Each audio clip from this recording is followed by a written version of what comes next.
In the year 2350, Earth had become a fortress. For centuries, humanity had endured the brutality of the Xulrathi Empire, an intergalactic dominion that spanned thousands of star systems.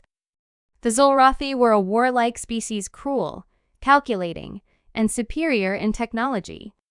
After decades of bloody conflict, the galaxy teetered on the brink of total Xulrathi control. But Earth had become a symbol of resistance.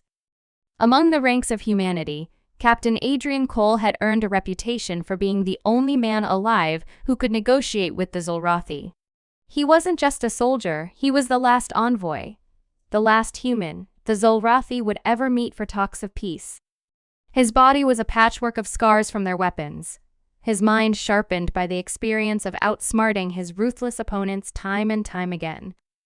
When the summons came, Cole was in the middle of a small skirmish on one of the outer colonies, helping repel an assault from Xulrathi shock troops. His communication device buzzed to life as the chaos of battle surrounded him. An encrypted message flashed across the screen. Return to Earth immediately. Mission critical. Potential ceasefire. It wasn't the first time the Xulrathi had offered talks. Many believed it was just a tactic to wear humanity down false hope before delivering a crushing blow. But every time, Cole had managed to eke out small victories, a pause in the fighting, the return of prisoners, even crucial intelligence. Now, the fate of the entire human race rested on this last negotiation. 3 days later, Cole's sleek black shuttle landed on the war-scorched surface of Earth.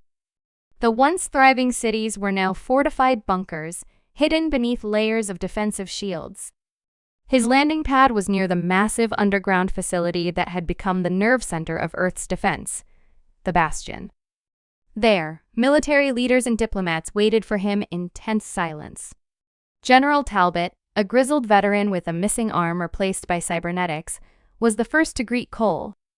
His face was lined with worry, a stark contrast to the battle-hardened resolve Cole was used to seeing. "They say this is it, Captain. The Xulrathi want to meet for a final peace agreement." "Where?" Cole asked, knowing there was more to it. "On their home world," Talbot said grimly. "Zonar Prime. They've never allowed a human to set foot on their soil before. They've even agreed to let you come alone, unarmed." Cole considered the weight of the request. To go deep into enemy territory without weapons and to the heart of the empire that had nearly destroyed humanity? It was madness. But that's exactly why he had to go. "I'll do it," Cole said, steel in his voice. "But I'll need a full tactical layout of Zonar Prime, and a way to transmit a signal back to Earth, just in case this is a trap." Talbot nodded. "You'll have everything you need. But be careful, Adrian. This could be our last shot." Cole prepared for the journey, knowing that every step was fraught with danger. The shuttle he would take was equipped with the most advanced cloaking and stealth technology Earth had ever developed. It was fast, nearly invisible to the naked eye, and capable of avoiding even the most advanced Xulrathi sensors, at least in theory. As he hurtled through space toward the Xulrathi homeworld, he replayed all his past encounters with the alien race. Their warlords had always been cold and ruthless, their emissaries sharp-tongued and condescending. But there was something different about this invitation. The Xulrathi had been winning the war.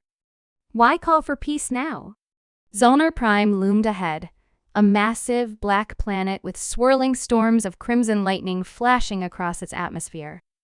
The capital city, Karmoth, was a sprawling fortress of jagged metal towers guarded by an impenetrable energy field. Cole's shuttle passed through the field, its cloaking holding steady, until he landed on a platform high above the surface.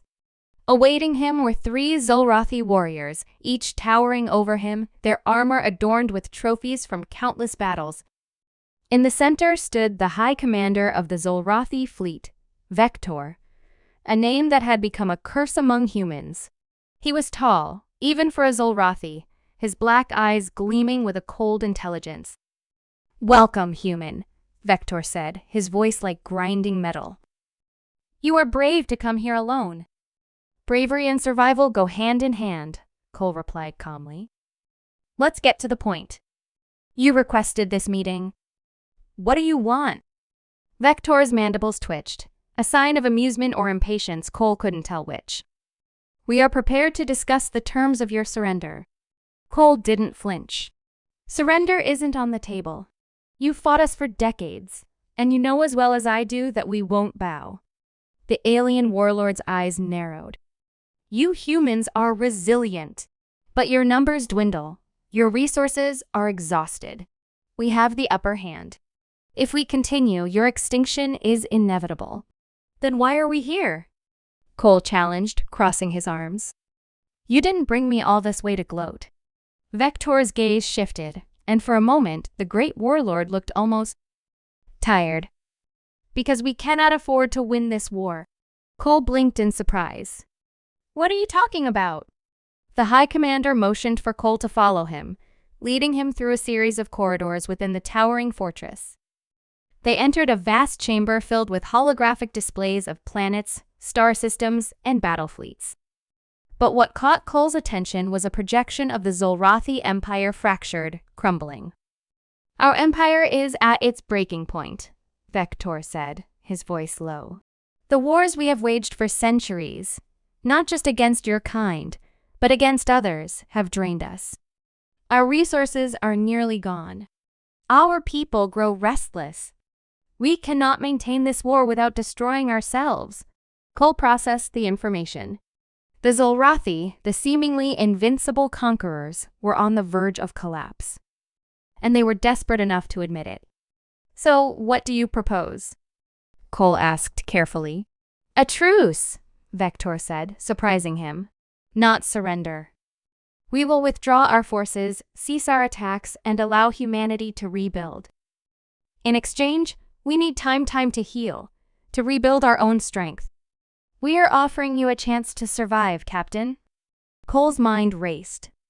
This was the moment he had been sent for, the chance to end the war, to save countless lives. But there had to be more to it. And what's the catch? Vector's mandibles twitched again. We will not disarm. We will remain a threat. And in time, we may come for you again. But for now, we need peace. Cole stared at the Zolrathi warlord, his gut telling him that this was the best chance humanity would get. But he also knew that peace with the Zolrathi was temporary. They were not a species that gave up power easily. You're asking me to trust you, Cole said.